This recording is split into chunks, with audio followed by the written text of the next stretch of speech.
están? Bienvenidas, bienvenidos a CNN Prime. Tenemos muchas informaciones. Hay muchísima polémica respecto al tema de los indultos, respecto al caso convenios, nuevas informaciones en medio de la formalización y todo en la previa, además de un proceso eleccionario. Así que vamos de inmediato con los titulares. Mañana va a continuar la formalización de Daniel Andrade y Carlos Contreras por la lista Democracia Viva del caso Convenios. A ambos se les imputan los delitos de fraude al fisco y negociación incompatible, entre otros. En paralelo, la diputada Catalina Pérez sostuvo que el millonario depósito que recibió corresponde, según ella dijo, a sus ahorros y no a dineros de la fundación de su expareja. Luis Castillo, uno de los indultados por el presidente Boric tras el estallido social, fue detenido por un presunto secuestro en Copiapó. La investigación fue declarada como reservada, pero la hija de Castillo aseguró que la supuesta víctima mintió sobre el caso. Por su parte, el subsecretario del Interior dijo que siempre existe un riesgo de reincidencia en los casos de indulto. Y hoy finaliza el periodo de propaganda electoral y los comandos realizaron diversas actividades en terreno. Representantes de las opciones a favor y en contra efectuaron banderazos, repartieron volantes y llamaron a votar el domingo. En esta ocasión se dejaron de lado las convocatorias masivas que se vieron en otras elecciones. Y en temas internacionales, el gobierno argentino anunció la aplicación de un protocolo contra los llamados piqueteros, quienes anunciaron manifestaciones y bloqueos de calles tras la llegada de Milei a la Casa Rosada. La medida, dada a conocer por la ministra de Seguridad Patricia Bullrich, causó controversia entre sectores de izquierda que acusan a la nueva administración de coartar el derecho a la movilización. Todo esto y mucho más porque aquí comienza CNN Prime.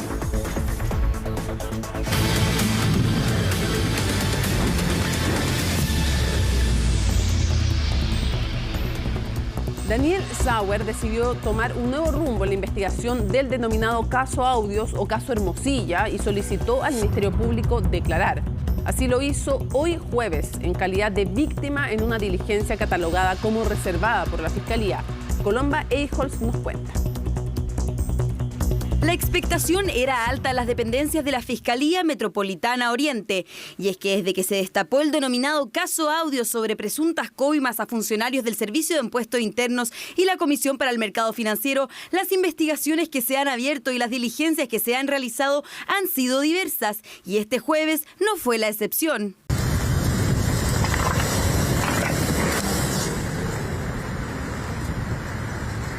En el asiento de atrás de una camioneta roja y media hora antes de su cita con la Fiscalía, Daniel Sauer, el empresario controlador de Factoring Factop, llegó a declarar en calidad de denunciante y víctima sobre su participación en la filtración del registro de audio que apunta a su ex abogada María Leonarda Villalobos y a su ex socio Rodrigo Toppelberg como los responsables de su difusión. El día de hoy, don Daniel Sauer ha prestado declaración en calidad de víctima y denunciante por la grabación espuria e ilegal de la que fue objeto, y dicha diligencia fue declarada reservada. Cabe recordar que Daniel Sauer, uno de los protagonistas del polémico caso Audios que se destapó hace exactamente un mes, también está siendo investigado tanto en causas penales como también civiles por delitos y fraudes que habría cometido junto a su hermano Ariel Sauer a través de Factoring Factop y otras sociedades. Ninguna de esas causas fueron objeto de diligencia alguna el día de hoy, así que por el momento no nos vamos a referir al respecto. La causa que el Ministerio Público investiga también involucra al abogado Luis Hermosilla y su colega María Leonarda Villalobos por presuntos delitos de sobornos a funcionarios del Servicio de Impuestos Internos y de la Comisión para el Mercado Financiero. Esta es una situación que está en investigación para CMF, es un tema de relevancia, lógicamente. Hemos estado dando seguimiento a aquello, se tomaron las acciones que corresponden. La entidad financiera habría estado implicada en el caso Audios debido a la mención de algunos funcionarios en el registro, entre ellos el fiscal de la Unidad de Investigación de la Comisión, Andrés Montes, hijo del ministro Carlos Montes, quien hoy arriesga una acusación constitucional por el denominado caso Convenios. Hemos dicho es que todos los funcionarios de CMF cuentan con nuestra confianza. Eso no implica que, lógicamente, cuando haya que tomar medidas, esas medidas se van a tomar. En el caso del fiscal Montes, él continúa en su cargo hasta que el Consejo tome la decisión respecto de la renovación o la determinación de solicitar un concurso al sistema de alta dirección pública. Pero es una decisión que se tomará oportunamente. La declaración del empresario Daniel Sauer viene dentro de las primeras diligencias importantes. Recordemos que hasta la fecha solo ha prestado declaración la abogada Leonarda Villalobos y se espera que en los próximos días el fiscal Felipe Sepúlveda desentrañe los supuestos delitos que se dieron a conocer a través de este polémico audio. La policía está investigando un nuevo presunto secuestro en la comuna de Santiago. El hecho ocurrió durante la madrugada de hoy en la intersección de la avenida Vicuña Maquena con Ñuble, mientras un hombre de nacionalidad colombiana compartía con un amigo, supuestamente en la vía pública. En ese sitio, según detalló uno de los agredidos, 2 individuos los amenazaron con armas de fuego desde un vehículo. Tras eso, los delincuentes obligaron a subir a uno de los afectados al auto para luego disparar contra el denunciante en una de las piernas. Al intentar evitar el eventual rapto, los desconocidos se fugaron y hasta el momento se desconoce el paradero de la víctima. Quiero reiterarle en el caso en particular donde hay una denuncia del secuestro de un ciudadano de nacionalidad colombiana, quien habría sido a la fuerza subido a un vehículo. En este momento está en una investigación que lleva a cabo el Ministerio Público en la cual está colaborando Carabineros de Chile. Los comandos del a favor y el en contra cerraron sus campañas durante esta jornada, tal como estableció el CERVEL. A las 23:59 de la noche de hoy culmina el periodo de campaña, comenzando a regir la veda electoral. Por ello, los comandos realizaron sus últimos actos de campaña en distintos puntos de la capital con banderazos, actos que fueron calificados de austeros y que despertaron la atención de expertos, quienes aseguran que se vive un ambiente electoral apagado y con poco interés en la ciudadanía. Una campaña que ha ido de menos a más y hemos ido sumando voluntades, convicción y deseos de poder cambiar nuestro país. El país requiere un cambio. Todos los que están en la agresión, en la violencia, en las mentiras, son los que llaman a mantener un texto tal como está. No puede ser que la ciudadanía esté en inseguridad y que todos los partidos de gobierno avalen la postura de votar en contra en un texto que lo único que hace es abordar los temas de seguridad, abordar los temas de corrupción y una serie de medidas que durante mucho tiempo peleamos. Último día de campaña oficial, donde se puede hacer campaña de manera obviamente formal en las calles y por lo tanto es muy importante estar y seguir estando con las vecinas y los vecinos en todos los lugares. Claramente ya está todo echado para el día domingo para poder llegar a el resultado que nosotros esperamos y obviamente que la ciudadanía respalde la votación en contra de un texto que, lo hemos dicho reiteradamente, nos perjudica, nos divide, fue redactado por solo un sector de nuestro país y por lo tanto lo que queremos es volver a encontrarnos y encontrarse significa poder retomar la conversación respecto de las prioridades que tiene nuestro país. Hoy y antes que se conociera sobre la detención de uno de los indultados por el presidente Gabriel Boric, el mandatario participó de 2 actividades: la inauguración de una plaza en Renca y luego de la segunda sesión del llamado Gabinete del Crecimiento. Orlando Silva nos cuenta qué ocurrió durante este último encuentro en La Moneda. Ya han pasado un par de horas desde la detención de Luis Castillo y nos parece importante saber si es que desde el gobierno hay alguna reflexión a propósito de esto. Claro, nosotros somos integrantes del comité político, pero las últimas 2 horas hemos estado en la reunión del Gabinete de Procrecimiento. Era quizás una instancia para el gobierno de desviar la atención en medio de una nueva crisis política, pero no lo logró. El presidente Gabriel Boric lideró la mañana de este jueves el segundo encuentro del denominado Gabinete del Crecimiento, que nuevamente finalizó sin muchas certezas, aunque sí se confirmó que hay 3 proyectos listos que se presentarían durante los primeros días de enero. Estamos en condiciones de presentar, digamos, de aquí a fin de año hay demasiados días feriados, pero digamos a comienzos de enero, 3 proyectos sobre agilización o racionalización de los procesos de aprobación de inversiones. En segundo lugar, el proyecto sobre cumplimiento de obligaciones tributarias. Y en tercer lugar, el proyecto de ley marco sobre cooperación de la sociedad civil en las políticas públicas. Junto con esto, el jefe de la billetera fiscal remarcó que para que estos proyectos logren el objetivo de generar crecimiento, deben primero ser aprobados en un Congreso muy dividido y más en la previa del plebiscito constitucional de este domingo. Lo que aquí importa no es que los proyectos se manden al Congreso, lo que importa es que las reformas legales se aprueben en el Congreso. Tras el plebiscito del domingo, para lo cual tenemos que trabajar todos es para el reencuentro de los chilenos. Si nos podemos encontrar en una agenda que promueva el crecimiento, que promueva la eficiencia en el sector público y que promueva la respuesta a las necesidades sociales del país, ahí está todo el trabajo que se ha hecho durante los últimos 4 meses. Junto con el mensaje político, tras este gabinete se confirmó que se continuará con la licitación para el futuro tramo Chacao-Chonchi de la Ruta 5, que unirá este puente actualmente en construcción con esta localidad central de la Isla Grande de Chiloé. Y como siempre, revisen nuestro sitio web cnnchile.com porque tenemos muchísimas informaciones. En esta ocasión les contamos que la Corte de Apelaciones de Santiago ratificó por 8ª vez la prisión preventiva en contra del exalcalde Raúl Torrealba. Una vez más, ¿qué es lo que ocurrió? La defensa solicitó de quien era antes alcalde de Vitacura, ustedes lo recordarán, que se revirtiera la medida, que se le cambiara, se ha pedido que sea arresto domiciliario total, en fin. La cosa es que 4 veces, específicamente en la Corte, otras 4 en el cuarto juzgado de garantía, se ha pedido aquello y se les ha contestado que no hubo diferencia en esta ocasión.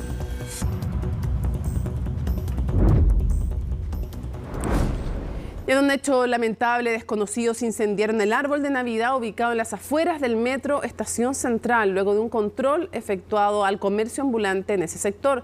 De acuerdo con el reporte de Carabineros, fueron los mismos vendedores ilegales quienes, como una represalia, prendieron el árbol instalado por la municipalidad y además dañaron la infraestructura del metro. Todo esto tras la fiscalización que los uniformados realizaron en el sector también conocido como Plaza Argentina, que generalmente está súper ocupado de puestos ambulantes que, a diferencia del comercio regular, no pagan los impuestos que paga el comercio regular. La rápida acción de copamiento de los efectivos policiales permitió disipar el fuego y también evitar desmanes en la estación, por los cuales además hay 4 detenidos.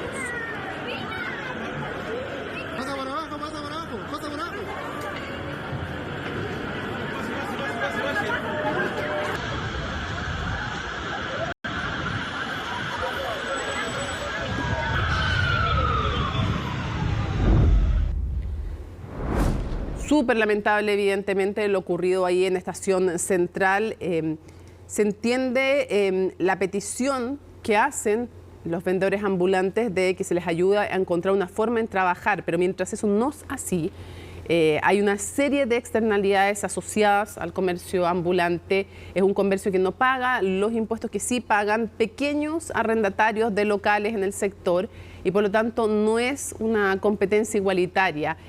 Aparte, independiente de cualquier demanda, una y otra vez lo hemos dicho, la violencia no se justifica. Quemar un árbol de Navidad, con el peligro además que puede tener para otras personas, con el daño a infraestructura pública, es claro que es gravísimo y nos habla también de, se dice incivilidades, bueno, es reconocer poco la necesidad de convivir juntos, de cuidar además esa infraestructura entre todos y entre todas, y es un hecho igual. Claro, puede ser un árbol de Navidad, es igual violento, pone en riesgo a otros, en fin. Además, les queremos contar que en unos momentos más vamos a estar en Antofagasta. ¿Por qué? Porque fue el primer día de la formalización del caso Convenios en su arista Democracia Viva. Entonces, la formalización del ex Seremi Andrade, también del expresidente de Contreras y de Andrade en Democracia Viva, justamente.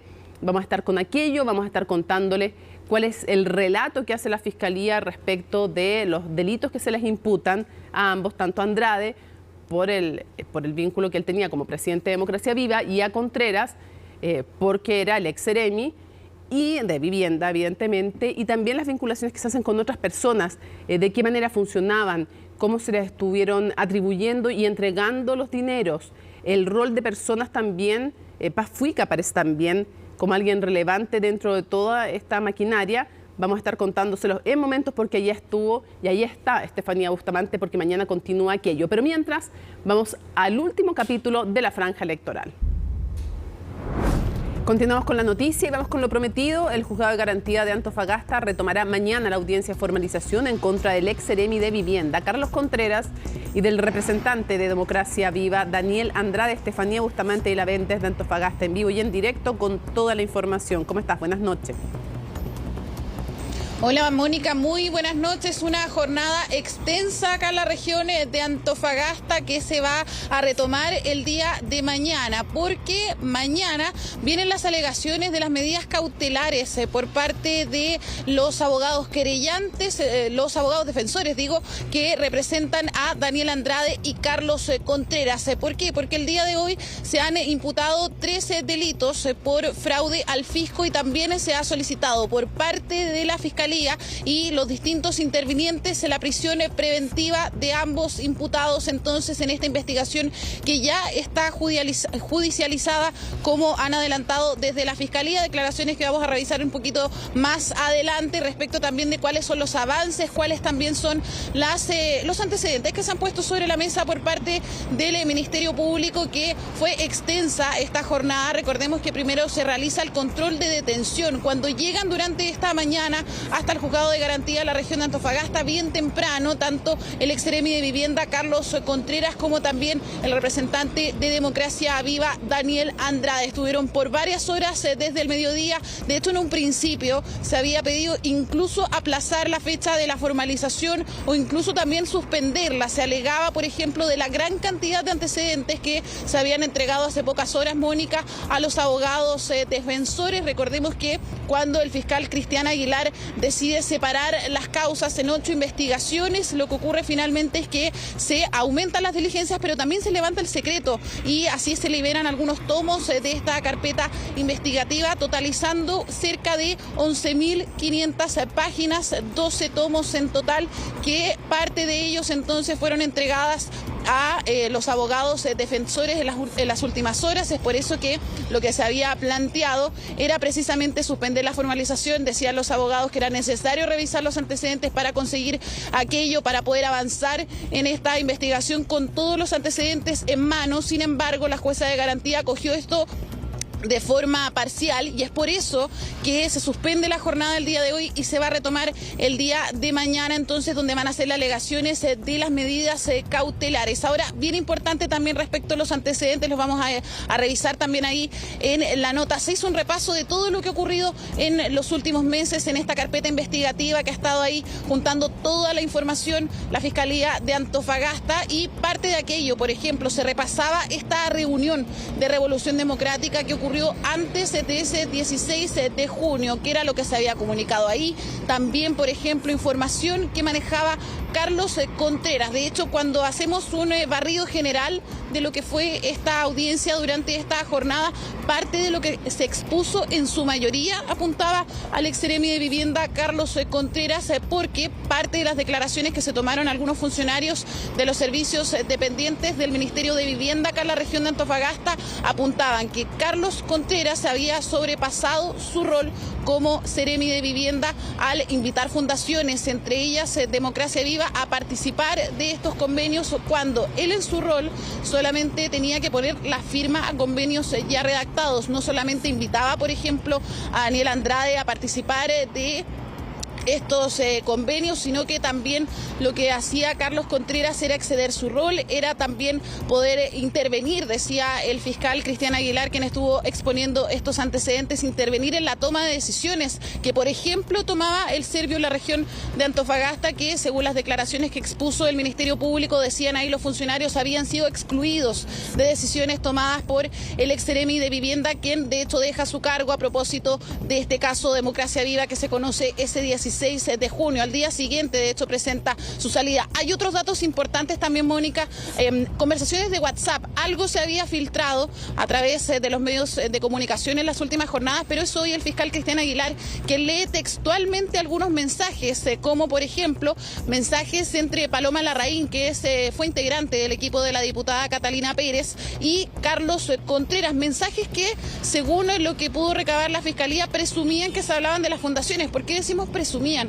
Porque habían mensajes de WhatsApp que estaban borrados. De hecho, ahí decía, comillas, el fiscal, avísame y lo borro, le decía, por ejemplo, Paloma Larraín al exseremi de Vivienda de Antofagasta, y es por eso que se presumía también que se hablaba de las fundaciones que estaba invitando el exseremi de Vivienda a participar de estos convenios del programa de asentamientos precarios. Hartas conversaciones, hartos antecedentes expuestos por parte de la Fiscalía. Eso lo va a contar Valentina Nieto en la nota que preparó en la jornada. 6 meses de investigación resumidos en 21 tomos con más de 11.500 páginas. Con esos antecedentes, este jueves se inició la audiencia de formalización de Daniel Andrade y el exseremi de Vivienda, Carlos Contreras, por el caso de Democracia Viva. ¿Cómo te sientes en este momento? Tranquilo. ¿Tranquilo? ¿Mantienes tu postura? Así es. Y seguiré diciendo la verdad. Ambos pasaron la noche en el cuartel de la PDI en Antofagasta, al que llegaron desde Santiago, donde fueron detenidos en la jornada previa de su formalización, la que no estuvo exenta de complicaciones. Hacer una revisión y un análisis de las 11.500 páginas aproximadamente de la investigación es prácticamente imposible, es imposible. Fue el argumento de la defensa de los imputados para solicitar la suspensión de la audiencia, algo que finalmente el tribunal acogió solo de manera parcial. Entendemos que si el señor Contreras iba a declarar en 2 días hábiles más, como lo dijo su abogado defensor, lo mínimo que podría haber tenido la defensa a la vista fueron los antecedentes que eran no reservados, antes del secreto, antes del 5 de septiembre, que eran 11 tomos. El tribunal entiende que estamos en condiciones para formalizar solicitud de medidas cautelares, fundamentación de las mismas, y ahí en ese evento, ¿cierto?, ahí hacer la suspensión. Esto para que la defensa pueda revisar los otros tomos que hasta el 5 de septiembre estuvieron bajo secreto. Audiencia en la que el Ministerio Público concentró su exposición en cómo el exseremi habría traspasado sus funciones para concretar los convenios. Y se involucra tanto, señoría, que el mismo fue el que pide que inviten a Democracia Viva junto a otras 3 fundaciones, como ya lo he dicho, y le da la orden al funcionario que formaba parte de asentamientos precarios del mismo Antofagasta para que él mismo haga las invitaciones a las fundaciones. No fue la única vez, ni mucho menos la última, que se habría involucrado más allá. Según la Fiscalía, Contreras modificó la nómina de fundaciones para incorporar a Democracia Viva e incluso no consideró al Serviu para la elección de las fundaciones, entidad que legalmente está a cargo de esa función. A dedo, porque no puedo decir de otra forma, él dispuso al jefe local del mismo Antofagasta que invitara a 4 fundaciones para ser favorecidas con tratos fiscales. Y para que lo contactara mejor, le dio los datos del señor Daniel Andrade Schwarze.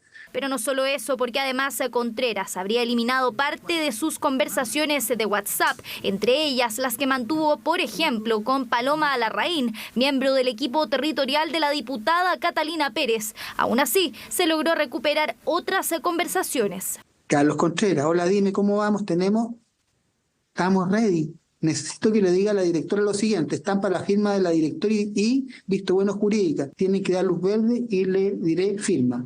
El Ministerio Público reveló además que Daniel Andrade pagaba honorarios por servicios a funcionarios de la Seremía y el Serviu, pero también a una concejal de Antofagasta, Paz Fiuca, también de Revolución Democrática, todo con el dinero de los convenios. Era como la jefa de gabinete, disponía y daba instrucciones a los funcionarios en lo que dice relación con las transferencias de fondos y en otras materias también. Hay conversaciones en las que definen estrategia o política respecto a los asentamientos precarios. El señor Contreras hacía lo que él quería con la concejala. Complejo entramado que ha puesto los ojos de la Fiscalía en varios militantes de RD, entre ellos la diputada Catalina Pérez. ¿Está bien? ¿Hubo otra transferencias a Catalina Pérez por parte de Democracia Viva? ¿Se entregó dinero a Catalina Pérez respecto a este tema? La PDI analizó sus cuentas bancarias, detectando el depósito de 15 millones de pesos posterior a la firma del convenio de Democracia Viva. Dineros que la parlamentaria asegura provienen de un depósito a plazo que mantenía por ahorros personales. Ese es el origen de ese depósito y estos son los documentos que lo acreditan. Son mis ahorros. Lo digo fuerte y claro, no me he robado nada ni he recibido beneficio alguno de estos convenios. La formalización de Carlos Contreras y Daniel Andrade continuará este viernes, audiencia en la que se conocerán las medidas cautelares. La Fiscalía solicitó la prisión preventiva de ambos por 3 delitos de fraude al fisco. Estefanía, siguen pasando en todo el día, han ido ocurriendo distintos hechos, se van agregando nuevas informaciones en distintos ámbitos también de las noticias, pero respecto al caso Democracia Viva, una de las aristas tiene que ver con cuándo se enteraron y quiénes se enteraron. Desde la moneda a todo el gobierno, ¿por qué? Por varias razones, y una de ellas es que los funcionarios públicos tienen obligación de denuncia. Y también por si es que hubo eventualmente o no obstrucción a la investigación, en fin, hay hartas razones por las cuales es importante cuándo se enteran los funcionarios públicos. Y hoy día, en entrevista con 24 horas hace muy poco, el ministro Montes sostuvo que había recibido un oficio, que habían encontrado un oficio que probablemente era de autoría de la ex subsecretaria de Vivienda, pero que, según él señala, dice que está todo bien, que no hay ningún problema en estos convenios.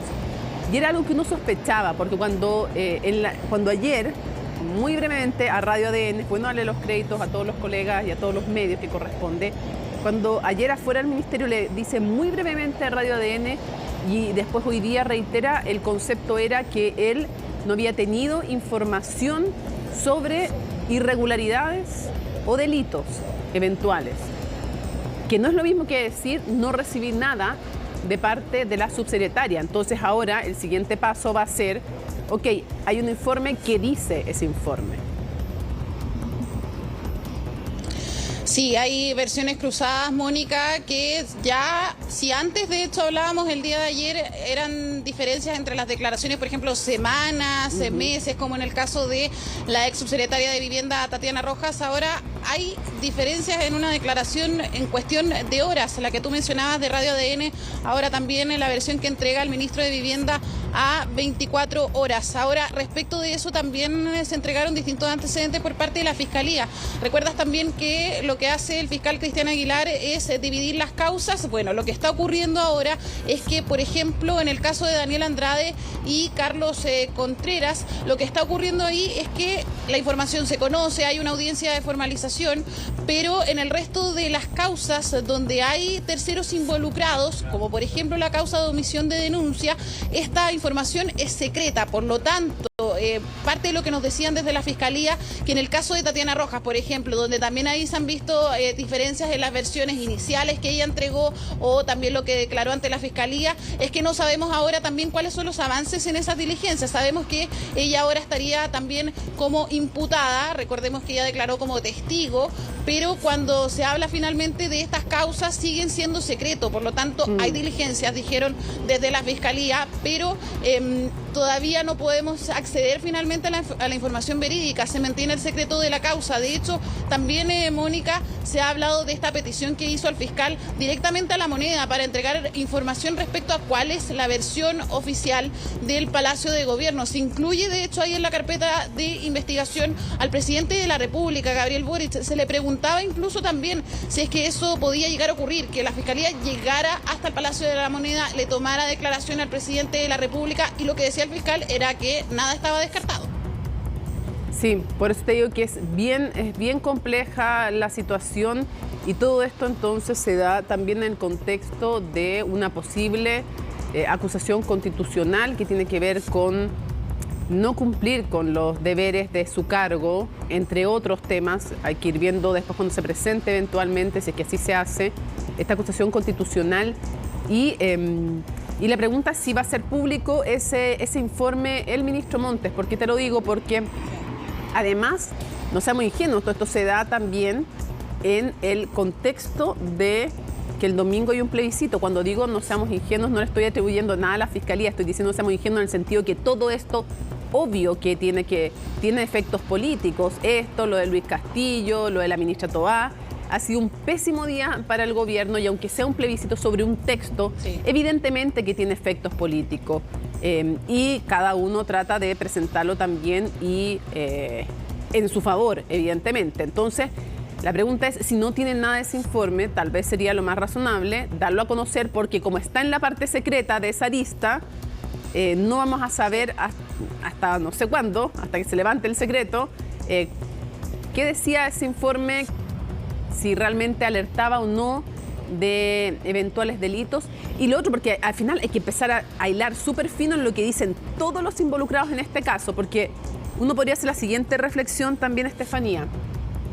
¿Qué pasa si es que ese informe decía que había un convenio entre Democracia Viva y un señor Andrade y el Seremi Contreras? Decía también que eran amigos entre ellos. ¿Tendría que saber aquello el ministro de Vivienda o no? ¿Lo sabía o no lo sabía? ¿Podía no saberlo la subsecretaria, que era de Revolución Democrática? Entonces, claro, y lo otro, a ver, y si aparecía, podría haber un eventual conflicto de interés porque son amigos, uno fue el jefe de gabinete de la diputada Pérez, el otro es su pareja, ahora no, pero en ese entonces, cuando se redacta este informe, ¿es que decía eso y no decía, y esto eventualmente puede ser un delito? Si fuera ese el caso, que señala la relación entre ambos vía la diputada directa, pero además relacionados con la diputada Pérez, aunque no dijera que es delito, de igual manera era algo que ya debió haber hecho saltar todas las alertas y plantearse que evidentemente sí podían haber eventuales delitos. Entonces va a haber que aquí en las declaraciones que hace la subsecretaria, que primero dijo una cosa, después otra, que el ministro también dijo una cosa y después nos está explicando otra, hay que leer pero todo entre líneas, porque ya se vislumbraba ayer que había un informe. O sea, ese informe había. Decía o no que tenía delitos, decía o no que tenían relación las dos personas. O sea, hay que empezar a hilar muy fino, y creo que lo más transparente o lo más simple sería dar a conocer este informe. Sí, sin duda. Además que este informe se enmarca en, al menos basado en la declaración que entrega Tatiana Rojas a principios de octubre a la Fiscalía, en un informe que hablaba de problemas en la región de Antofagasta, no solo de Democracia Viva, sino que de Serviu, de Seremi, acá en la región. Dentro de esto está Democracia Viva, y de hecho el entonces jefe de asentamientos precarios, Ricardo Trincado, a quien se le pide la renuncia tan solo semanas atrás, era también quien dice, ojo, hay que revisar también Democracia Viva. Ahí también surgió otra pregunta también, ¿qué es lo que ocurrió después? Eso finalmente se pudo indagar, ¿quiénes estaban también al tanto de lo que estaba ocurriendo al interior de Democracia Viva con esta firma de los 3 convenios con el Seremi de Vivienda en Antofagasta? Es solamente uno de los casos que, al parecer, lo que establece ahí la ex subsecretaria, estaban al tanto las autoridades, no solamente regionales, sino que ahora vemos también que se llegaba al nivel central. Sí, es llamativo todo lo que está pasando. Hay todavía muchos paños que cortar en el ámbito judicial. Esto está recién empezando, pero también tiene efectos políticos importantes. La pregunta no es solo sobre el ministro de Vivienda, no es solo sobre su permanencia, sobre si han sido fiel o no a lo que realmente supieron y cuándo lo supieron. Y el deber de denuncia no es solo del ámbito judicial, es también de cara a la ciudadanía. ¿Qué ha pasado? Y también respecto a la ex subsecretaria, ¿por qué ha cambiado las versiones? ¿Y por qué no fue más rigurosa además? ¿Es porque era militante de Revolución Democrática? O sea, hay muchas preguntas todavía encima y claro, vamos a ver qué va pasando.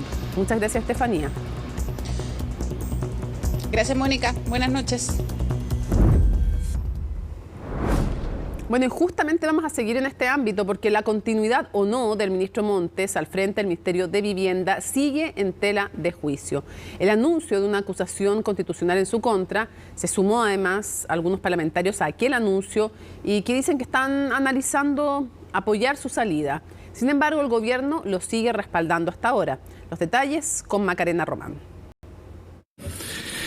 Casi 6 meses han pasado de ese 24 de junio cuando el ministro de Vivienda tuvo que desmentir rumores de tensión con la entonces subsecretaria Tatiana Rojas. Estoy acá con la subsecretaria, porque como que nos han dicho que estamos peleando, pero eso no es verdad. Esa misma jornada, la militante de RD fue desvinculada de su cargo. Su continuidad era imposible tras confirmar que tenía conocimiento de lo que estaba pasando entre Democracia Viva y la Seremi de Vivienda de Antofagasta. Lo contrasté con el resto de las jefaturas de la institución para tener todos los antecedentes recabados, ordenados y poder informar al ministro, cosa que no alcanzó a ocurrir hasta que explotaron los hechos. Versión que ahora cambió en su declaración. Según la carpeta investigativa del caso, la ex autoridad aseguró que le entregó un informe del caso al ministro Montes antes que estallara el escándalo en la prensa, aunque el secretario de Estado insiste que se enteró el mismo día de la publicación. Esto fue el 16 de junio, más o menos como 14 horas, haber sido un poquito antes, cerca de las 2 de la tarde porque veníamos de Rancagua. Antecedentes revelados que nuevamente ponen en la cuerda floja al ministro Montes. Chile Vamos y los republicanos insisten en su salida porque si no amenazan con ingresar una acusación constitucional en su contra. Nosotros el día lunes llegamos, vamos a firmar esta acusación y la vamos a presentar si es que, bueno, obviamente el ministro no ha renunciado. La acusación, sí, yo soy una de las personas que partió respaldando esta acusación, no he cambiado de opinión y yo creo que hoy día están las opciones para que él deje este cargo de buena manera o de lo contrario simplemente enfrente una acusación constitucional. Además se pronuncie sacando, ¿cierto?, al ministro Montes de su cargo porque en caso contrario ya tenemos los votos para esa acusación constitucional. Acusación constitucional que todo indica podría ser presentada la próxima semana y es que públicamente el ministro Montes ha descartado renunciar y en eso otra vez públicamente sus pares en el gabinete lo respaldan. O sea, aquí estoy en el cargo, o sea, no estoy aquí hablando como ministro y voy a seguir como ministro. O sea, si el presidente determinara que no sigue en su cargo, ya no estaría en su cargo, ¿no? O sea, lo sigue respaldando. Efectivamente, el ministro Montes sigue haciendo su trabajo. Es un buen ministro que sigue estando desplegado en la tarea que le ha dado el presidente. Claro que no todos en el oficialismo estarían por mantener a Montes como ministro. El diputado Vlado Mirosevic llamó a evaluar su continuidad, palabras a las que se sumaron otros legisladores de bancadas cercanas al oficialismo. Por el honor del ministro Carlos Montes, ensuciar esta impecable trayectoria política por la culpa y responsabilidad de unos pendejos irresponsables. Es muy importante que el ministro Montes renuncie. Esto ya no da para más. Es por eso que hago un llamado enfático al presidente de la República a pedir la renuncia del ministro Montes. Percepción a la que se suman desde la Democracia Cristiana, aunque advierten que en este momento no entregarían los votos para el libelo. Hoy día no estoy en condiciones de apoyar una acusación constitucional, lo he planteado y lo quiero volver a reiterar. Yo espero que el presidente y el propio ministro Montes hagan una reflexión profunda, porque creo que el ministro Montes hoy día es parte del problema, no de la solución.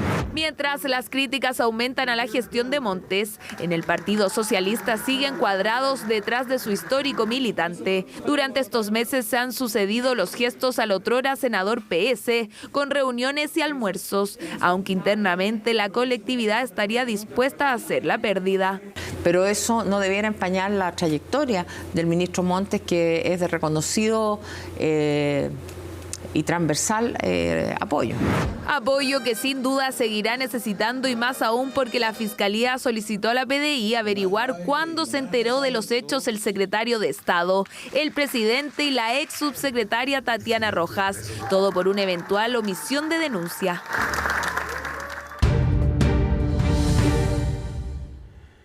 Información del momento, hay un informe, una comunicación pública, un comunicado de prensa del Ministerio de la Vivienda y Urbanismo.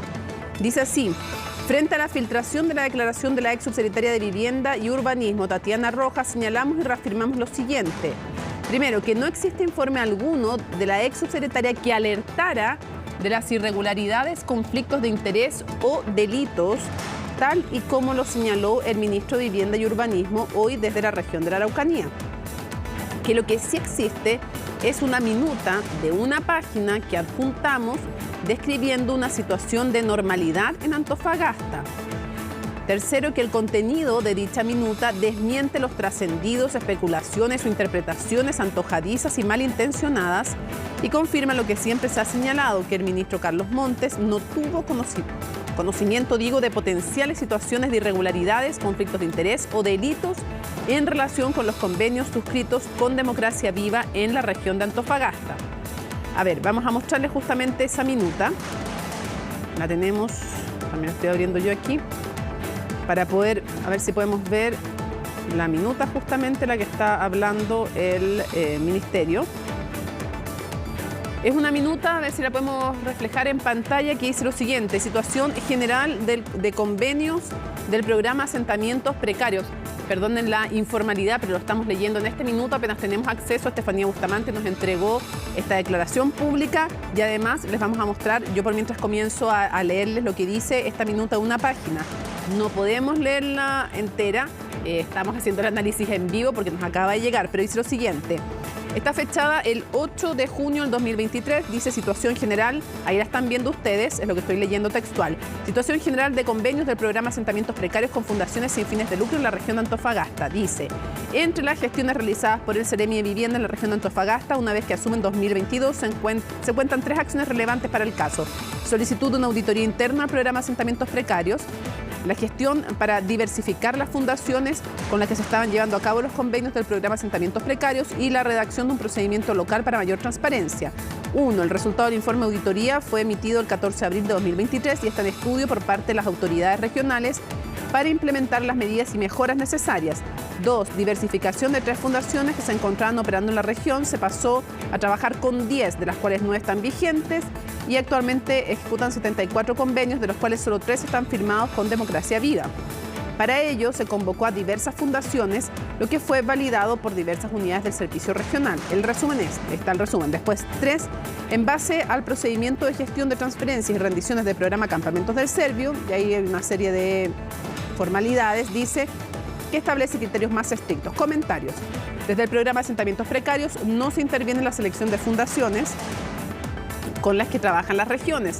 Solo se aprueba la resolución que formaliza el convenio velando por la disponibilidad presupuestaria y la forma jurídica del documento.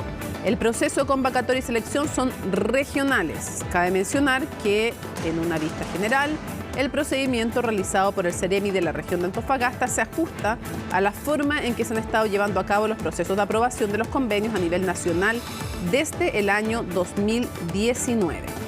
A ver, esta minuta dice que está todo en regla, pero yo tengo igual preguntas que me encantaría poder hacérselas a los involucrados si dieran entrevista. Primero, ¿por qué en el punto 2 dicen que han diversificado? Sí, tiene lógica, pero dice, de los cuales solo 3 están firmados con Democracia Viva. ¿Por qué nombran a Democracia Viva? Porque si yo soy ministra y recibo esto y no conozco, no sé de Democracia Viva, no me dice nada. Ah, ya, 3 Democracia Viva. ¿Por qué me están nombrando a Democracia Viva? ¿Es un mal informe porque no me explica por qué están nombrando a Democracia Viva? ¿O yo como ministra, en este caso el ministro Carlos Montes, ya estaban antecedentes de algo de Democracia Viva? El ministro dice que no. Si eso es verdad, entonces es un mal informe porque no sé por qué nombran a Democracia Viva. Pito, ¿de qué nombran a Democracia Viva? Llama la atención. Tal vez porque concentraba muchas contrataciones y muchos convenios. Lo que sí puede decirse con certeza es que en esta minuta, claro, no se habla de conflictos de interés y no se habla tampoco, en ningún caso, no se habla tampoco de eventuales delitos. Eso sí. Ahora, respecto al comunicado del MIMBU, lo que sí va a haber que esperar, efectivamente, es la declaración nuevamente del ministro y también de la ex subsecretaria. Sería bueno para clarificar ambas versiones.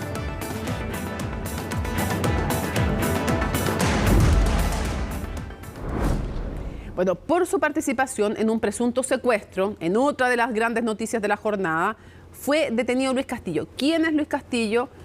Un hombre que fue indultado por el presidente Gabriel Boric en diciembre del año pasado en el contexto de los delitos cometidos en el estallido social.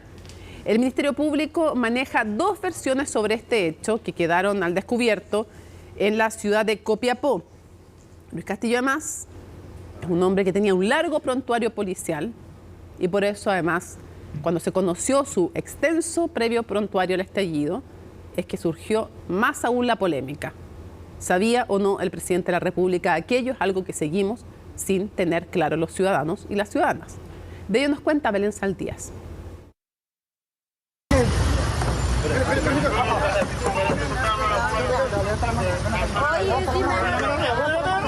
Este fue el momento exacto en donde Carabineros detuvo a Luis Castillo Paso en la ciudad de Copiapó, uno de los 13 indultados por el presidente Gabriel Boric. En diciembre del año pasado, Castillo manejaba el vehículo que habría participado en un presunto delito de secuestro y en el que viajaban 3 personas más. Pero ¿cómo se originó este operativo? Este vehículo fue interceptado por Carabineros tras un llamado a Senco, donde podría haber estado una persona que habría sido secuestrada durante la noche de este miércoles, madrugada de este jueves. Se está investigando entonces un presunto secuestro.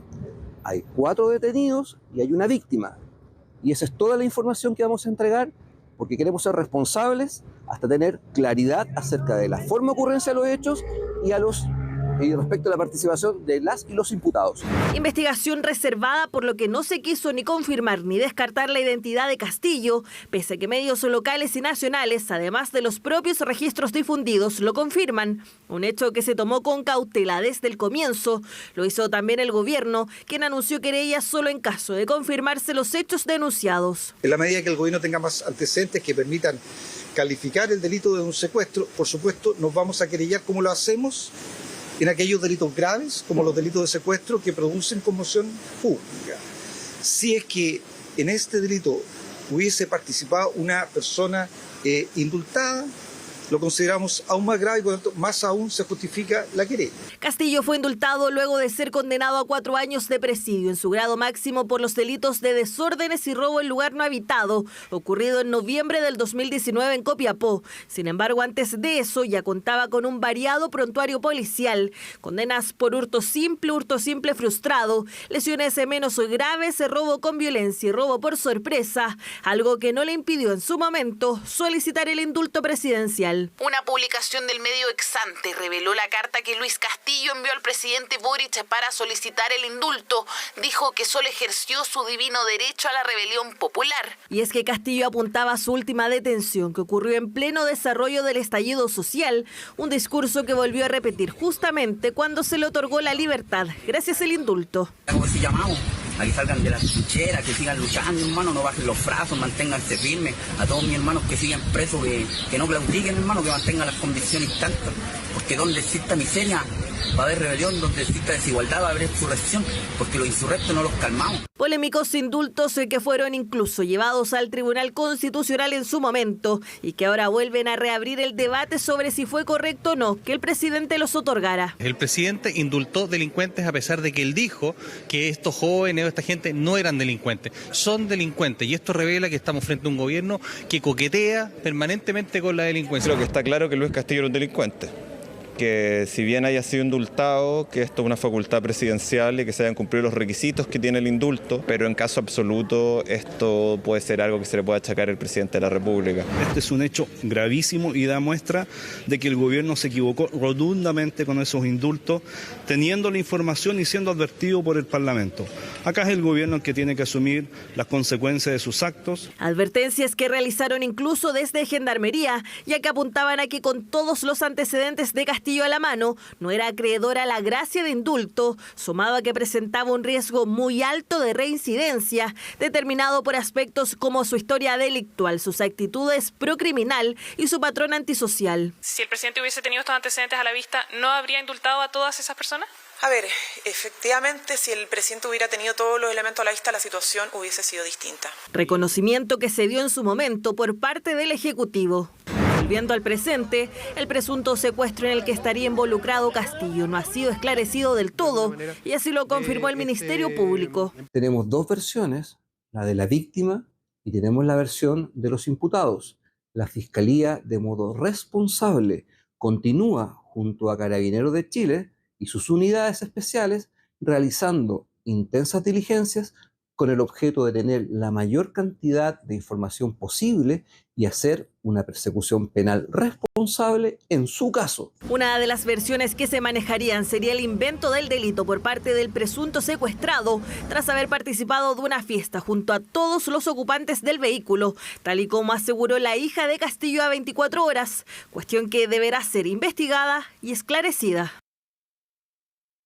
Brevemente, es una aclaración o una reflexión sobre lo que les mostrábamos anteriormente, esa minuta que entrega el Ministerio de Vivienda y la declaración pública que hacen.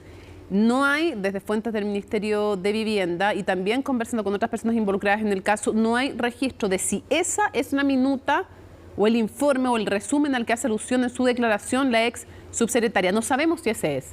Lo que pasa es que ese es, según el Ministerio de Vivienda, el único documento que podría calzar en algo con lo que describe la ex subsecretaria. Pero sigue vigente la pregunta si hay algo más o no. En el Ministerio dicen que no. Ya.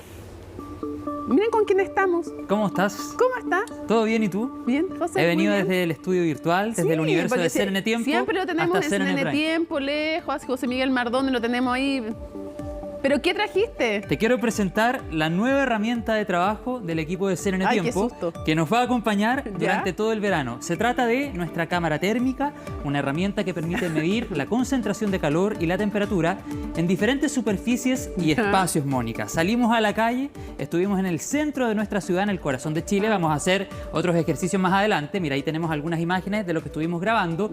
Y logramos detectar que la temperatura en diferentes superficies del centro, a pleno sol, en estas tardes de casi verano, puede superar incluso los 50 grados de calor. Bueno, él es Hernán, es un artista callejero que trabaja en la Plaza de Armas y se sorprendió con el resultado de la cámara térmica. Fíjate que su cabeza, la parte superior de su cuerpo a raíz de la máscara y toda su indumentaria, superaba los 52 grados de temperatura. Te quiero invitar a ti, Mónica, y a toda la audiencia de CNN Prime a esta hora de la noche que conozcan en detalle el funcionamiento de esta cámara térmica que fue validada también por un experto en el siguiente reportaje de CNN.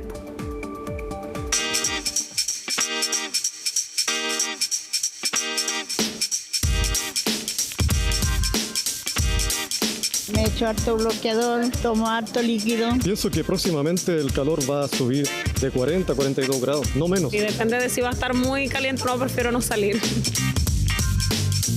En CNN Tiempo salimos a terreno, estamos en el corazón de Chile, el centro de Santiago, y estamos en compañía de nuestra cámara térmica, una herramienta que permite detectar temperatura, concentración de calor en distintos espacios y superficies.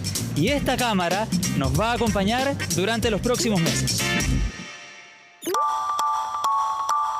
Mediodía en la capital de la última semana de noviembre. Atención con la temperatura concentrada en la ropa de las personas y también en el cemento de la calle. Y a la misma hora, también en la Plaza de Armas, este artista callejero desafía las altas temperaturas. ¿Te ha pasado alguna vez que te has sentido mal o que has tenido algún contratiempo a raíz de las altas temperaturas? Sí, una vez aquí estamos acá en enero, hace como 3 años atrás, tuve demasiada temperatura, de más de 40 grados, y no aguanté más y me estaba desmayando, me saqué el casco, me tuvieron que echar un poco de urgencia, un poco de aire y irme. Nuestra cámara térmica indica que en la parte superior de tu traje, en tu cabeza, te estás acercando a los 50 grados. Yo no pensaba que tenía 50 grados en mi cuerpo completo, con el traje de Chewbacca, pero estoy asombrado realmente con CNN Chile, de que usted me diga que son 50 y hasta ahora me siento bien. No sé si más rato. Volveremos más adelante con Hernán.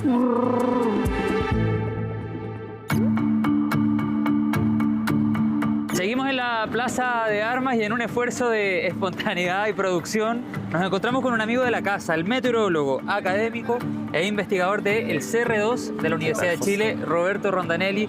Gracias por venir a terreno, Roberto, a conversar de este importante tema. ¿Cómo estás? Súper bien. ¿Mucho calor?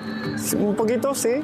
aunque no hace tanto calor, 27 grados, 26 bueno, grados. Cuando nosotros te llamamos, te contamos que estábamos haciendo este ejercicio con nuestra cámara térmica. Tenemos algunos datos que hemos ido revisando en este reportaje. Y lo primero que quería preguntarte, Roberto, después vamos a recorrer, por supuesto, diferentes puntos de nuestra ciudad, pero lo primero que quiero preguntarte, ¿en qué radica la diferencia de la temperatura que informa, por ejemplo, la Dirección Meteorológica para cada jornada versus los resultados que nos ha ido mostrando la cámara térmica? La temperatura que registra la Dirección Meteorológica es la temperatura que miden los meteorólogos, que está a la sombra, en un lugar a 2 metros y sobre una superficie cubierta de vegetación. Ya es un patio de la Dirección Meteorológica que no tiene concreto, no tiene grandes edificios, está cerca de la Quinta Normal, que también es un parque, así que son las condiciones más propicias para tomar la temperatura del terreno, sin interferencia de la ciudad o de la superficies, calle, por ejemplo. Efectivamente. Es súper importante saber que caminar al sol, aunque uno lo sabe, ¿cierto? De chico a uno le dicen, caminar al sol a temperaturas como las que podemos tener en Santiago en el verano, en este verano con cambio climático, es peligroso. Y hay que evitarlo. Primer aprendizaje de este reportaje, una cosa es la información o la temperatura proyectada o pronosticada por la Dirección Meteorológica para cada jornada, pero en terreno, considerando la superficie, la disposición de las calles, la presencia o no de vegetación, la temperatura puede ser distinta. Lo vamos a comprobar durante este reportaje. Más adelante te presto la cámara térmica. Muchas gracias, José. Sí. De todas maneras. Bueno, sigamos recorriendo. Vamos allá.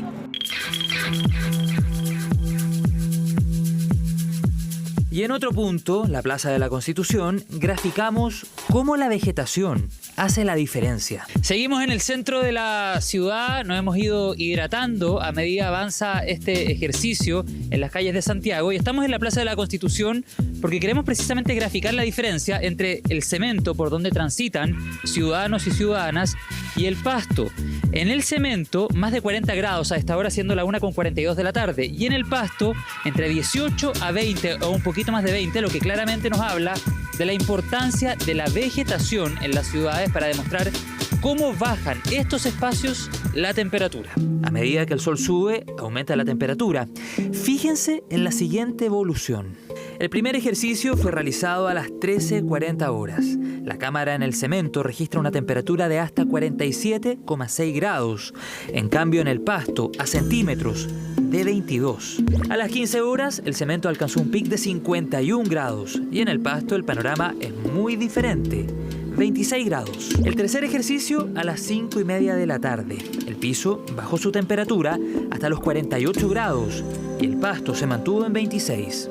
La vegetación, mientras esté regada y esté viva y esté sana, no va a aumentar la temperatura de la vegetación a niveles de 20 o 30 grados más que el aire, como si, por ejemplo, lo hace el cemento. Claro, porque el pasto está todo el tiempo evapotranspirando el agua del riego, y en ese proceso de evaporar el agua, entonces disminuye su temperatura y nunca alcanza la temperatura de 50 grados que teníamos aquí en algún momento a las 4 de la tarde. ¿Cuánto puede llegar a bajar la temperatura, por ejemplo, la presencia masiva de árboles o incluso de pasto? Muchísimo. O sea, la vegetación controla la temperatura si es que tú tienes suficiente vegetación. A pesar de que la vegetación disminuye el efecto de la temperatura, también hay que considerar el riego. Por un lado, la vegetación nos ayuda a adaptarnos al cambio climático, mitiga de alguna forma el efecto del verano y de las altas temperaturas y de los eventos extremos, pero esa vegetación también consume muchísima agua, claro, que también es algo que necesitamos guardar y ocupar con mucho cuidado. ¿Cuántos grados podría llegar a reducir en la temperatura máxima, por ejemplo, la presencia de árboles? ¿Estamos hablando de 2 o 3 grados menos? 2 o 3 grados menos o 5 grados menos. Usted trabaja fuera de la Catedral de Santiago. ¿Ha llegado algún día, por ejemplo, que no ha podido venir a trabajar por las altas temperaturas? Todavía no, pero yo creo que más adelante me va a pasar eso. Por el tipo de trabajo al que me expongo, me hidrato más fuerte, con más cantidad, como de 6 a 8 litros diarios me tomo de agua. ¿En turismo en la Plaza de Armas? Sí, soy guía turista en la Plaza de Armas. La temperatura en Chile ha subido considerablemente desde 1992 en adelante.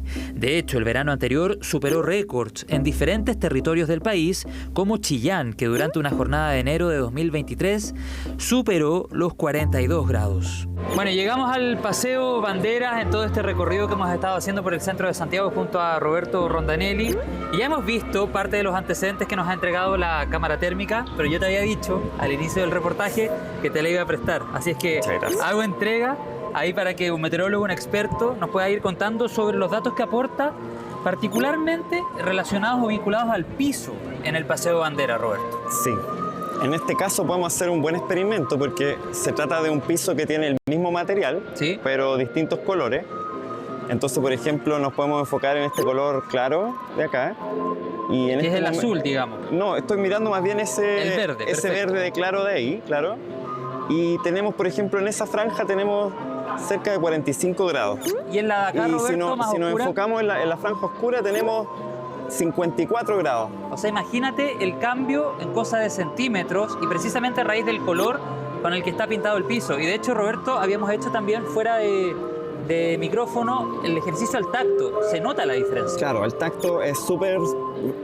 se nota mucho la diferencia. Que quema el negro y el verde claro no tanto. Tú me habías dicho que al tacto identificabas que el color verde está más caliente que el amarillo. ¿Es así o no? ¿Qué dice la cámara térmica? Sí, no nos estamos engañando porque el verde claro está a 48 grados, mientras que el amarillo está a 42 grados. Se nota la diferencia del tacto. 6 grados de diferencia. Imagínate tú, otra de las utilidades de esta herramienta. Este es un árbol vivo aquí, un milagro de la ciudad, ¿cierto? En medio del paseo huérfano. Sí. Y si uno le apunta a la hoja tiene 26 grados.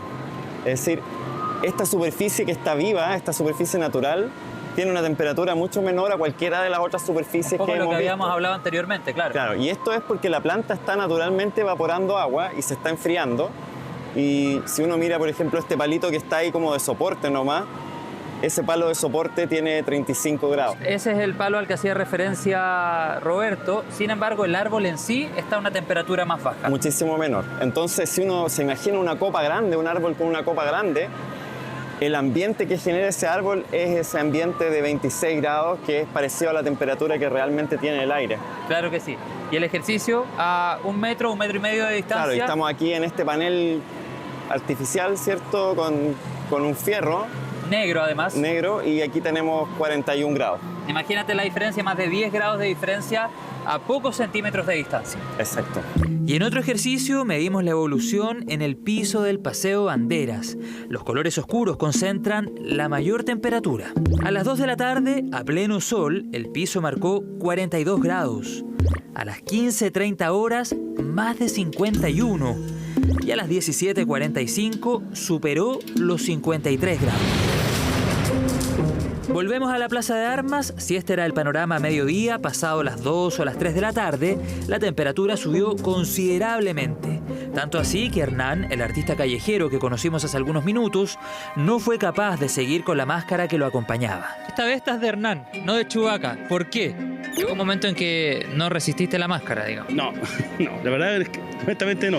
Con estos más de 30 grados, más lo que yo tengo en mi cuerpo, no. Así que por algo ya dije dejemos un ratito descansando el Chewbacca para después volver nuevamente un ratito más al público. Tú te sorprendías hace un rato cuando hablábamos y te mostrábamos que gracias a la cámara térmica podíamos detectar que en la zona superior de tu cuerpo, en tu cabeza particularmente, había más de 50 grados. Ahora estamos haciendo el mismo ejercicio, de hecho lo estamos revisando.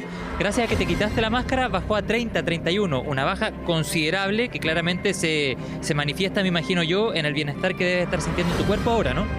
Sí. Cuando yo me saco la máscara, que tienes un buenos kilos, baja bastante la temperatura corporal. Gracias, Hernán. Roberto, con lo que hemos conocido durante este reportaje, durante esta investigación, ¿qué conclusiones sacamos sobre planificación urbana y la disposición de nuestra ciudad? Bueno, nuestra ciudad, Santiago, es una ciudad muy diversa. Tenemos lugares de Santiago en donde hay mucha vegetación, muchos lugares de áreas verdes, ¿cierto?, por habitante, que se concentran en la zona oriente de Santiago, mientras que el resto de la ciudad carece de zonas de áreas verdes y por lo tanto experimenta temperaturas mayores. Es decir, es una ciudad que está menos preparada para el cambio climático. Y lo último, Roberto, que quiero preguntarte, considerando también todo lo que hemos aprendido, ¿ha llegado la hora de que tal vez la Dirección Meteorológica o quienes hacen mediciones meteorológicas puedan realizar proyecciones más específicas considerando, por ejemplo, todos los aspectos que hemos conocido durante este reportaje? Sí, yo creo que igual la gente calibra un poco su sensación. Cuando le dicen que va a ser 30 grados, la gente se imagina por dónde va a caminar y por dónde va a andar. Que puede ser más, claro. Claro. Así que igual la gente calibra, pero definitivamente la ciudad es sumamente extensa, Santiago, como para tener distintas temperaturas máximas, ya dependiendo del lugar donde uno está. Ojalá también que lleguemos a un momento en que también el resto de Santiago, ¿cierto?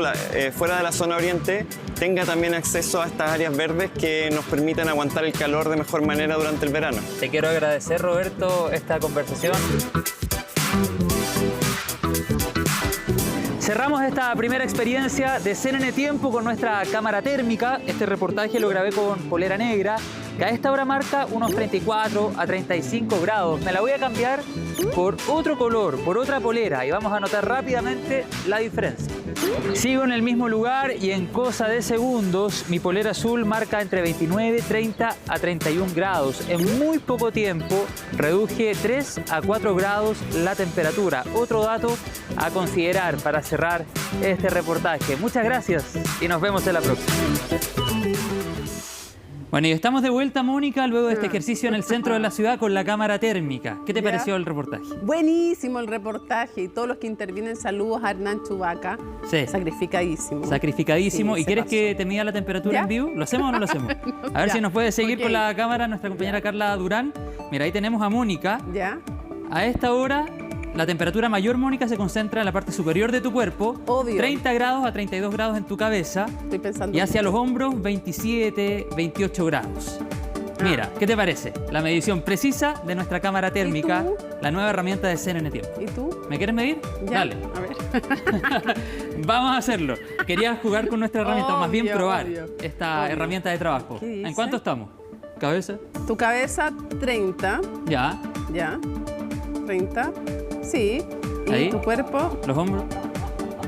28, 29. Bueno, hay que consignar también que estamos en el estudio con aire acondicionado, pero este ejercicio de verdad a pleno sol es sorprendente porque tus pies. Hemos conseguido, por ejemplo, resultados de más de 50 grados. Bueno, hay una cosa obvia, mira, tu cabeza está cerca de los focos. Aquí si les mostrara yo los focos, ni les digo, los focos están que arden.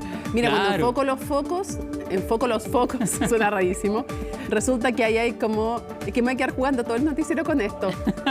Después les cuento los detalles. Tenemos que ir a la nota 50. Que viene. Ya, me la llevo, ¿o no? Ya, pero los focos están dejo? como, no te la voy a pasar. Están como 48 los focos. Imagínate. Y por eso tu cabeza también, a la que están apuntando los focos, está a mayor temperatura, para no decir caliente. Pensando y pensando, todo el trabajo y la cobertura que tenemos para claro, para no decir que y tus pies están más cerca de un piso que está más frío, y por lo tanto por eso tiene menor temperatura. Perfecto. Ya, pues nos vemos más rato en CNN Tiempo. Nos vemos más ratito en CNN Tiempo, sí, por supuesto. Así es. Ya, vamos a ir con la siguiente información, pero les digo una cosa. Tengo una información exclusiva muy breve. Les confirmamos. Sí es la minuta que muestra el ministro Montes. Conversamos con el asesor legal de Tatiana Rojas. Es a esa minuta a la que hizo referencia, les podemos contar en exclusiva, que confirmamos que es la minuta a la que hace referencia en su declaración ante la Fiscalía. Es esa la que les mostramos hace un rato. Ahí está. Luego vamos a tener más informaciones.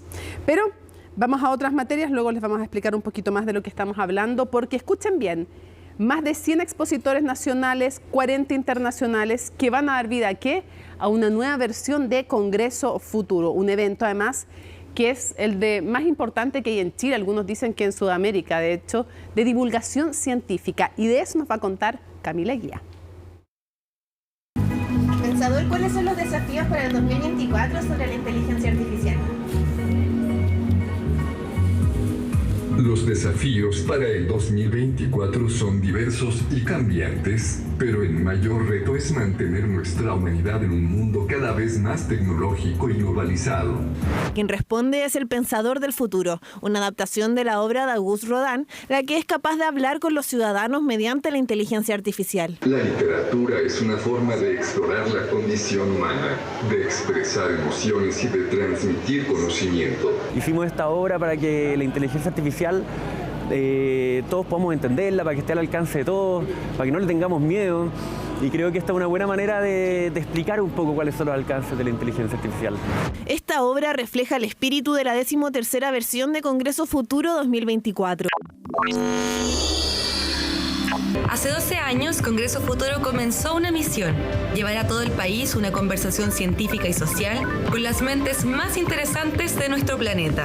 ¿Y ahora qué hacemos? Es el lema de esta nueva edición, la que viene cargada a la inteligencia artificial, la salud, la crisis climática y lo más fascinante de la ciencia y la investigación. Del 15 al 20 de enero, la Sala Seina del Instituto Nacional será el centro de un evento que busca acercar el conocimiento a la ciudadanía. Va completamente de la mano con los desafíos que tiene nuestra comuna, la educación pública y el pensamiento crítico, que este congreso se desarrolle aquí. La ciencia puede estar en la calle, puede inspirarnos, puede hacernos pensar en mejor futuro, y eso es algo que se pone a disposición de la ciudadanía completa, así que pues estamos muy contentos. El Congreso Futuro es para analizar los desafíos de la inteligencia artificial, pero también las oportunidades que tiene Chile y decir cómo podemos alcanzarla y cómo Chile puede ser tan rico como Suecia en el 2050 y ojalá antes, pero cómo Chile puede ayudar a salvar el planeta.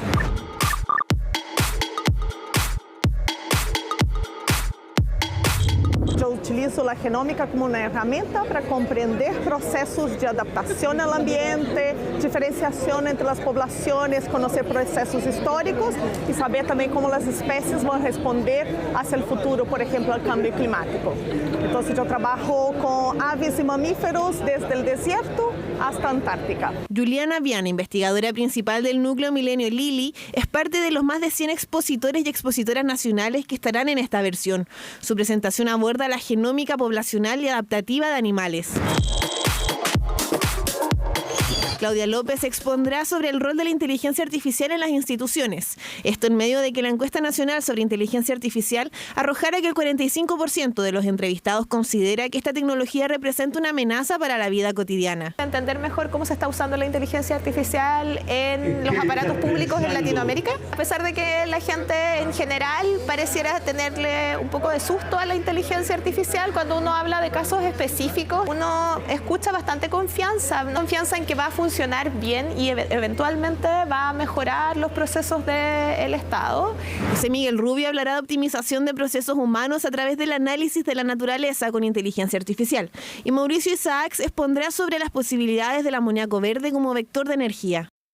Más de 100 invitados chilenos y 40 internacionales darán vida al Congreso, dentro de las que destaca Kate Crawford, autora de Atlas of AI. Invitamos a participar de Congreso Futuro 2024, desde el 15 al 20 de enero, en todas las regiones y para todo el mundo.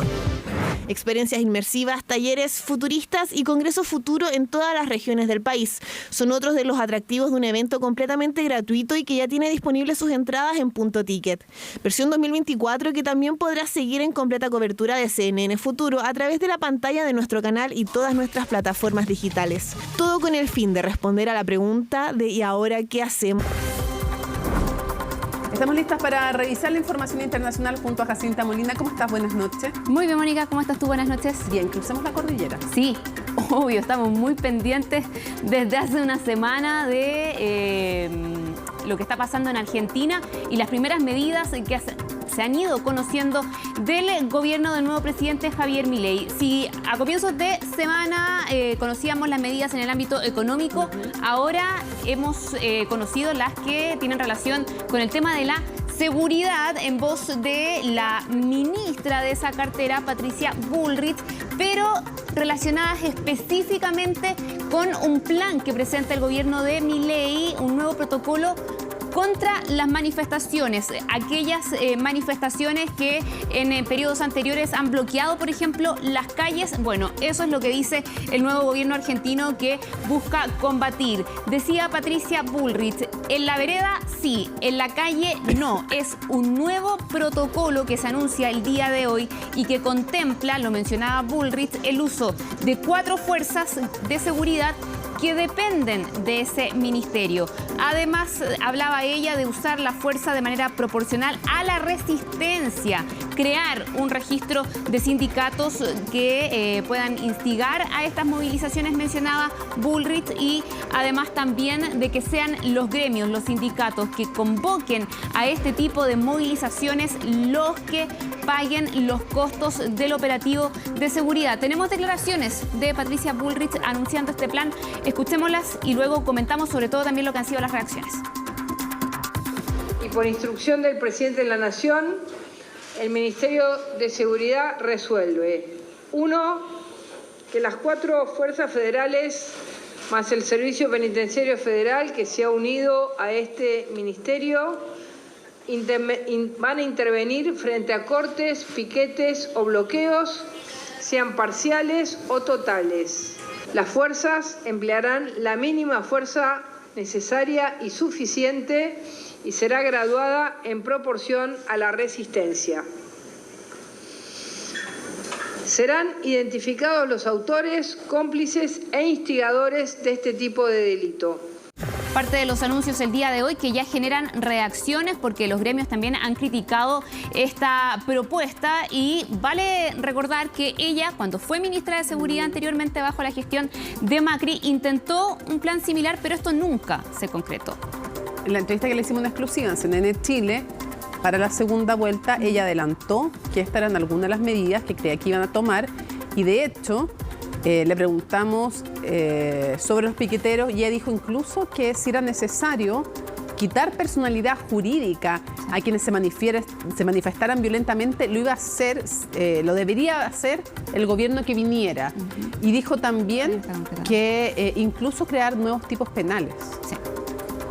Parte de lo que comentaba en esa entrevista y que hoy también integran esos anuncios. Y ojo, hay una movilización programada para el 20 de diciembre cuando se conmemora un nuevo aniversario del Corralito, así que vamos a ver qué es lo que ocurre en un país también donde la presión está muy fuerte, sobre todo luego de conocer esas medidas económicas y el impacto que ya han tenido con alza en los precios. A propósito de Argentina, ¿sabes quién se refirió a la situación de Argentina el día de hoy? ¿Quién? Vladimir Putin. Mira. En esta conferencia de prensa muy tradicional de fin de año que él realiza, pero que el año pasado fue suspendida justo cuando Rusia lanzó la invasión a Ucrania. Por lo tanto, el día de hoy también era muy importante porque era la primera vez que Vladimir Putin iba a hablar en esta conferencia desde el inicio de esa guerra. Pero en materia... Súper libre la conferencia. Claro, con medios de comunicación estatales, con un fuerte control, por cierto, del Estado en ese país y además con ciudadanos que podían consultar, pero claro, hay una selección, por cierto. Anda a preguntarle por el disidente que está desaparecido. Entre otras Desapareciste tú después. Entre otras cosas. ¿Ya? Bueno, y en medio de esas consultas salió el tema económico, que ojo, es otra preocupación también en Rusia, sobre todo con el impacto que han tenido las sanciones de Occidente, y él hablaba de la situación de Argentina. Decía, a propósito del nuevo presidente en Argentina, hemos escuchado su plan para dolarizar la economía. Él decía que en vista de la situación, la crisis económica que vive Argentina, eso era entendible, pero lo que criticaba era que acá iba a haber una pérdida de soberanía por parte de Argentina. Parte de las reacciones también internacionales a esa medida, aunque claro, Putin decía que esto es una decisión a nivel país, pero aún así abordaba este tema. No está en mi ánimo de defender ni a Milei ni a atacar a Putin, pero solo decir que cuando le presta plata China a Putin, no lo vemos reclamar por la pérdida de soberanía o cuando le prestó China para hacer un puente a Massa. Claro. Había otro punto que se me olvidaba, no menor, que él mencionaba que de lo que él tenía conocimiento de la situación por lo que le habían dicho otros dirigentes, un pequeño guiño ahí a la cercanía que tuvo sobre todo con Alberto Fernández en los últimos años. Vámonos ahora a China, a propósito que lo mencionabas, pero con una situación meteorológica que están experimentando. Claro, vivieron un verano bastante cálido, pero ahora se aproxima el invierno, el que se ha adelantado, podríamos decir, con temperaturas bajísimas que se pronostican para los próximos días y además tormentas de nieve que han azotado a Beijing. De todo eso y los efectos también que esto está teniendo, nos va a contar la nota que ha preparado Mario Gómez. Carreteras completamente cubiertas de nieve, vehículos detenidos por el hielo. Es el paisaje por estos días en Beijing, la capital china que está bajo una alerta naranja debido a intensas tormentas de nieve registradas esta semana, algo que algunos igual salieron a disfrutar. Estoy muy feliz y sorprendida porque no he visto nieve en 3 años. Cuando miré por la ventana sentí como si hubiera una montaña de nieve afuera toda blanca.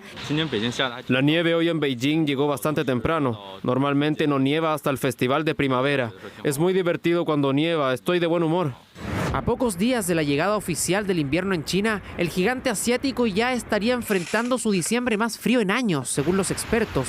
La situación ha obligado a suspender clases y viajes en buses y trenes, al mismo tiempo que las autoridades han pedido máxima precaución a los ciudadanos y las empresas han restablecido el trabajo remoto por estos días. Además de Beijing, hay otras 4 provincias del país que están en alerta por la nieve y las bajas temperaturas que se pronostican para el fin de semana una vez pasada la nevada. Eventos extremos que los expertos advierten podría ser la nueva norma. El cambio climático hace más frecuentes e intensos los eventos extremos. En el hemisferio norte en particular, esos eventos extremos incluyen las olas de frío. Las olas de frío durante los inviernos en el hemisferio norte se deben al escape desde el Ártico de masas de aire polar. Y es que a esto hay que sumar que hace solo unos días atrás China mantenía aún temperaturas que rondaban los 20 grados Celsius luego de registrar uno de los octubres más cálidos en décadas. Esto hace que los habitantes del país asiático hayan experimentado una repentina llegada del invierno tras varios eventos extremos en el verano pasado, temporada en la que los termómetros incluso llegaron a alcanzar los 52 grados en algunas zonas. Los extremos se convertirán en la nueva norma. Tanto es así que creo que incluso la palabra extremidad o clima extremo casi se está convirtiendo en un nombre inapropiado, porque no son tan extremos. Son extremos en términos de la intensidad de la experiencia, pero no tanto en términos de la frecuencia con la que ocurren. En medio de este blanco panorama, los habitantes del país toman sus precauciones. Como está nevando, debemos tener cuidado al caminar. Es más resbaladizo. Para el trabajo, el impacto para nosotros desde esta perspectiva es que hace más frío, por lo que es necesario abrigarse más. Nuestro hijo ahora está en la escuela primaria. Todos los colegios han sido suspendidos y dan clases online en casa. Hay cierto impacto en nuestra vida diaria, pero en términos de comprar artículos de primera necesidad, puedes pedir desde casa y te lo entregan en tu puerta. Intentaremos no viajar tanto como sea posible. Hace frío y las carreteras definitivamente serán difíciles de transitar, así que trata de viajar lo menos que puedas o nada en absoluto si puedes. Se espera que la nevada termine en las próximas horas para dar paso a la llegada de bajas temperaturas durante el fin de semana, donde el pronóstico indica que los termómetros descenderían hasta los 18 grados bajo cero. Eso entonces, así que se viene un fin de semana intenso también en China con ese pronóstico de bajas temperaturas luego de esa nevada. Absolutamente. Nos vamos rápidamente entonces del frío chino, porque acá estamos en lo otro, en lo opuesto. Completamente distinto. Nos vamos a la pausa y volvemos con más a CNN Prime.